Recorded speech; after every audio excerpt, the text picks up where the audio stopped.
সাধারণত গরমকালে বা বর্ষাকালে আমাদের বাড়িতে নানান রকম পোকামাকড়ের উপদ্রব প্রচণ্ড বেড়ে যায়।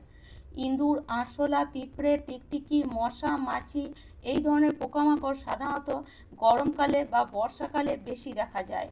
আর এই পোকামাকড় যদি আমাদের বাড়িতে একবার হয় তাহলে আমরা খুবই বিরক্ত হয়ে যাই এই পোকামাকড়ের উপদ্রবে। যদি বাড়িতে ইঁদুরের উপদ্রব বাড়ে তাহলে পুরো বাড়ির জিনিসপত্র ইঁদুর তছনছ করে কেটে ফেলে। তার সাথে সাথে টিকটিকি হলেও দেখবেন বাড়িতে নানান রকম পোকামাকড় আরও বেড়ে যায়। তার সাথে সাথে যদি মশার উপদ্রব বাড়ে তখন আমাদের শুতে বসতেও খুবই কষ্ট হয়। আর মশা যদি একবার কামড়ায় তাহলে নানান রকম রোগও দেখা দেয়। আর এই ধরনের পোকামাকড়ের হাত থেকে বাঁচার জন্য আমরা তখন বাজার থেকে নানান রকম কেমিক্যালযুক্ত ওষুধ কিনে আনি। কিন্তু এই কেমিক্যালযুক্ত ওষুধ আমাদের শরীরের জন্যও একদমই ভালো নয়, বিশাল ক্ষতিকারক। তাই আজ আমি আপনাদের জন্য নিয়ে এসেছি এই ধরনের পোকামাকড় তাড়ানোর সহজ ও ঘরোয়া পদ্ধতি। যদি আপনারা কোনো কেমিক্যালযুক্ত ওষুধ কিনে এনেছেন বা কিনে এনে ব্যবহার করছেন তাহলে এখনই বন্ধ করে দেন। এতে আপনার বাড়িতে পোকামাকড় তো মরে যাবে, তার সাথে সাথে কিন্তু আপনার বিশাল ক্ষতিও হয়ে যেতে পারে। তো দেখুন, আজকে আমরা এই পোকামাকড় তাড়ানোর জন্য ব্যবহার করব এই ফলটির। এটাকে অনেকেই দেখুন চিনতে পারছেন কি পারছেন না। দেখুন, এটা এক ধরনের ফল যেটা যদি আমরা ব্যবহার করি তাহলে আমাদের বাড়িতে সব ধরনের পোকামাকড় পালিয়ে যাবে। আর এই ফলের পাওয়ারটা এতটাই যে আপনি অবাক হয়ে যাবেন। এই ফলটা যখন একবার ব্যবহার করবেন আপনি বারবার এই ফলটাকে খুঁজে এনে ব্যবহার করবেন। এটা বলুন তো কী ফল? এটা হলো নিম ফল।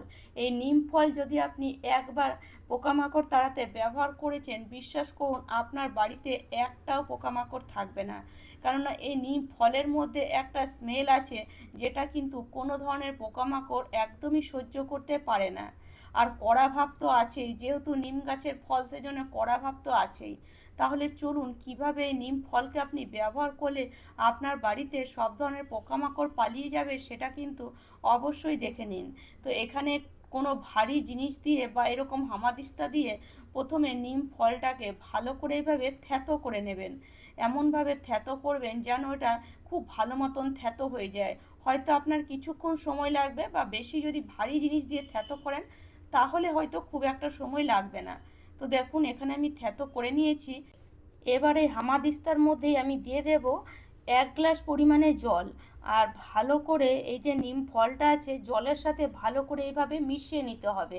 আর মেশালেই দেখবেন এটা একদম একটা ফিনাইলের মতন কালার চলে আসছে, যেমন সাদা ফিনাইল হয় ঠিক সেরকমই একটা কালার চলে আসছে।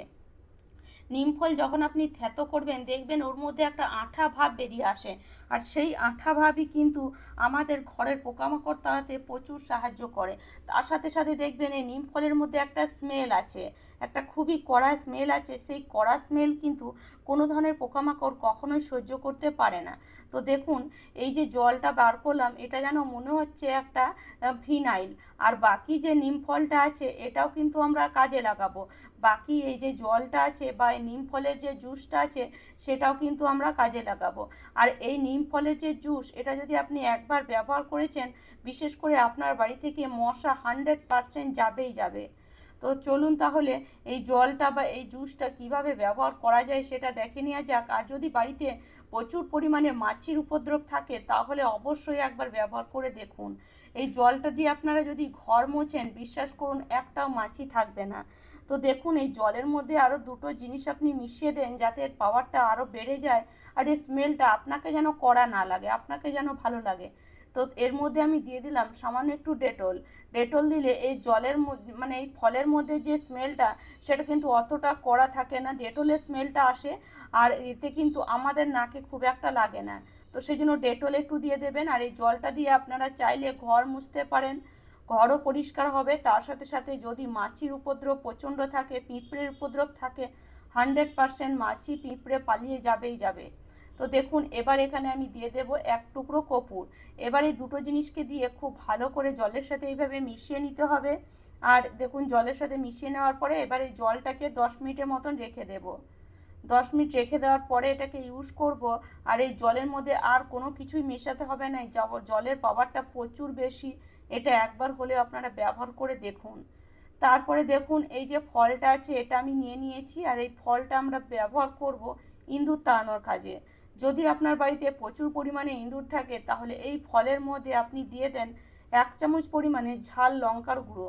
এই ঝাল লঙ্কার গুঁড়ো ইঁদুর খেয়ে কখনোই সহ্য করতে পারবে না। তার সাথে সাথে দিয়ে দেন সামান্য একটু ডিটারজেন্ট পাউডার।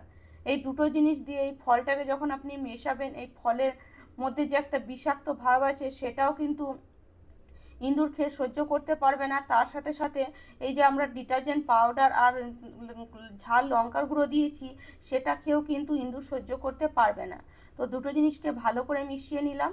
আপনারা চাইলে হাতের মধ্যে হ্যান্ড গ্লাভস পরে ওটাকে এভাবে মিশিয়ে নিতে পারেন। তো চলুন এবার নিয়ে নেব একটু আটা মাখা। যদি আপনাদের কাছে আটা মাখা থাকে তাহলে নেবেন, আর না থাকলে অবশ্যই একটু আটাকে আপনারা মেখে নেবেন। এবার এই আটাটাকে নিয়ে এইভাবে লেচি বানিয়ে নেব, যতটা লেচি হয় ততটা বানিয়ে নেবেন। এবার এই আটাটাকে নিয়ে এরকম একটা ছোট্ট বাটির শেপ দিয়ে দিতে হবে। আর বাটির শেপ দেওয়ার পরে এর মাঝখানে এইভাবে রেমেডিটা ভরে দিয়ে মুখটাকে এইভাবে আপনি বন্ধ করে দেবেন। আর এইভাবেই সব আটাগুলো কিন্তু রেডি করতে হবে। এই আটাটা একটু পাতলা করেই করবেন, এতে কি হবে, ইঁদুর যখন এটাকে খাবে তার মুখে কিন্তু আটার সাথে সাথে এই রেমেডিটাও যাবে। আর এই আটার উপরে আমরা আরেকটা জিনিস দেবো, যার কারণে ইঁদুর এটাকে খেতে কিন্তু বাধ্য হবে। সেই জন্য অবশ্যই পুরো ভিডিওটা দেখুন। পুরো ভিডিও না দেখলে কিন্তু কিছুই বুঝতে পারবেন না, স্কিপ করে করে দেখলেও কিন্তু কিছু বুঝতে পারবেন না। সেই জন্য পুরো ভিডিওটা একটু মন দিয়ে দেখে নেন, আপনাদের অনেক উপকারে আসবে। যে কেমিক্যালযুক্ত ওষুধ আপনারা ব্যবহার করছিলেন এতদিন, আর যদি কেমিক্যালযুক্ত ওষুধ ব্যবহার করেন ইঁদুর বাড়িতে মরে যায়, তাতেও কিন্তু একটা বিশাল দুর্গন্ধ ছড়ায়। আর ভুল করে যদি আমাদের ছোট বাচ্চা বা আমাদের ঘরে যদি কোনো জীবজন্তু আমরা পুষে থাকি তাদের যদি হাতে লাগালে চলে আসে তাহলে তো আরও বিশাল ক্ষতি হয়ে যায়। সেই জন্য কেমিক্যালযুক্ত কোনো রকম ওষুধ ব্যবহার একদমই করবেন না। তো চলুন আটাটা আমার রেডি হয়ে গেছে। এবার আমি দেখুন নিয়ে নিলাম সামান্য একটু ঘি। কেননা এই মধ্যে যে আমরা ঝাল লঙ্কার গুঁড়ো দিয়েছি তা যদি আটার মধ্যে লেগে যায় তাহলে কিন্তু ইঁদুর খাবে না। সেই জন্য একটু ঘি এইভাবে লাগিয়ে দেবেন। আপনারা ওপর থেকে একটু ঘি বা চিনিও লাগিয়ে দিতে পারেন, দুটোর মধ্যে যে কোনো একটা বা দুটোই লাগিয়ে দিতে পারেন। এটা আমাদের রেডি হয়ে গেল। এবার এই যে জলটা আছে, এবার এই জলটাকে আমরা একটা স্প্রে বোতলের মধ্যে ঢেলে নেব। 10 মিনিট হয়ে গেছে, আর যে কর্পূরটা আমরা দিয়েছিলাম সেটা কিন্তু খুব ভালো করে জলের সাথে মিশে গেছে। এবার এই জলটাকে আপনারা চাইলে স্প্রে বোতলের মধ্যে ঢেলে স্প্রে করতে পারেন পুরো বাড়িতে, বা চাইলে এই জলটা দিয়ে আপনারা ঘরও মুছতে পারেন।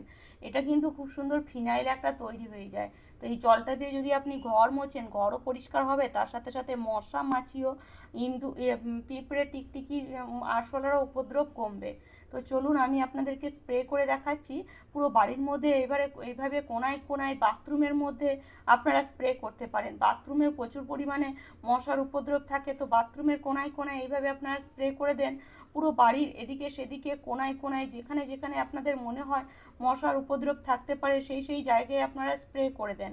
বাড়ির অনেক জায়গা আছে যেখানে আমরা জিনিসপত্র রাখি, মশার উপদ্রব প্রচণ্ড বেশি থাকে, সেই সেই জায়গায় স্প্রে করে দেন।